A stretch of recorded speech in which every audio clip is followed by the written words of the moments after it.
Hello guys, చాలామంది డైట్లో oats కూడా చాలామంది తింటూ ఉంటారు. సో కొంతమంది స్టార్ట్ చేసిన కొత్తలో ఏంటంటే ఓట్స్ తినడానికి చాలా కొంచెం ఇబ్బంది పడుతుంటారు. సో దానిలో నేనే ఒకదాన్ని అనమాట. సో స్టార్టింగ్లో నాకు ఓట్స్ తినడానికి కొంచెం ఇరిటేటింగ్గా అనిపించేది. సో నాకు ఈ ప్రాసెస్ అయితే ఎప్పుడైతే తెలిసిందో సో ఓట్స్ నేను కొంచెం మంచిగా తింటున్నాను. సో ఏం లేదండి, కొంచెం దాన్ని తాలింపు పెట్టేసుకోవడమే.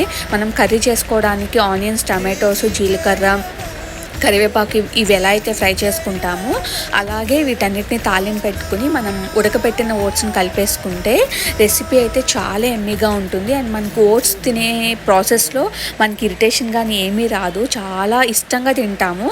నాకు తెలిసిన బెస్ట్ రెసిపీ, అలాగే నాకు తెలిసిన రెసిపీ ఓట్స్లో ఇది ఒక్కటి అనమాట. నాకైతే చాలా ఇష్టం. సో చాలా సింపుల్గా ఉంటుంది అండ్ టేస్ట్ అయితే చాలా బాగుంటుంది. సో మీరు కనుక ఓట్స్ తినడానికి ఇష్టం లేదు అని అంటే కనుక